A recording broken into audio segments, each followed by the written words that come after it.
Champions লিগের একটি penalty নিয়ে এখন তোলপাড় ফুটবল বিশ্ব।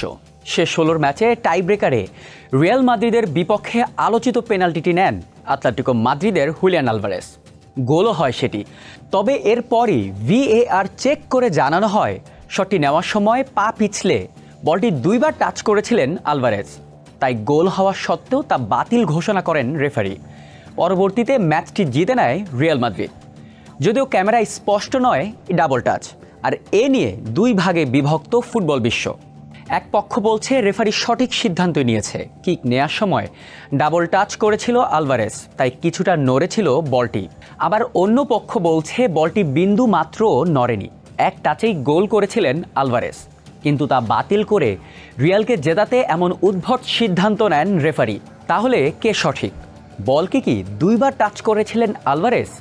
যদি তাই হয় তাহলে ফুটবলের কোন নিয়মে বাতিল হলো গোলটি? নাকি রিয়ালকে জেতাতেই এত সব আয়োজন রেফারিদের? হুলিয়ান আলভারেজের শটটি খালি চোখে দেখলে যে কারোরই মনে হবে পা পিছলানোর পরও এক টাচেই গোল করেছিলেন তিনি, কারণ সেখানে বলের কোনো মুভমেন্ট বোঝা যাচ্ছিল না। তবে শটটি স্লো মোশন ভিডিওতে দেখলে হঠাৎ মনে হবে তার পা পিছলে বলটি কিঞ্চিত নড়ে যায়। আর এসব নিয়ে রেফারিকে নির্ভুল সিদ্ধান্তটি নিতে সাহায্য করে সেমি অটোমেটেড অফসাইড প্রযুক্তি।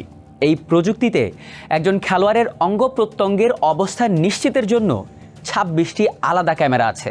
অন্য আরেকটি ক্যামেরা থাকে সবসময় বলকে অনুসরণ করার জন্য, এবং এর মাধ্যমে নিশ্চিত হওয়া যায় কখন বলকে স্পর্শ করা হয়েছে সেটি। তাই সেমি অটোমেটেড প্রযুক্তি দিয়ে ভিএআর থেকে রেফারিকে নিশ্চিত করা হয় যে শট নেওয়ার সময় আলভারেজ ডাবল টাচই করেছে, এবং ফুটবলের আইন অনুযায়ী সেটি বাতিল হয়।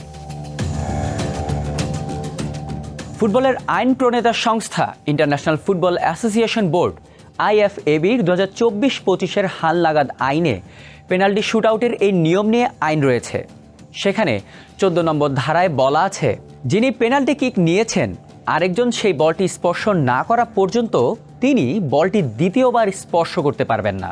আইনের 10.3 নম্বর ধারায় আরও বলা আছে, দুইবার বল স্পর্শের এমন ঘটনা টাই ব্রেকারের সময় ঘটলে সেটিকে বাতিল ঘোষণা করা হবে। আর এই নিয়মেই আটকে যান হুলিয়ান আলভারেজ। ফলাফলস্বরূপ রিয়াল মাদ্রিদ উঠে যায় পরের রাউন্ডে।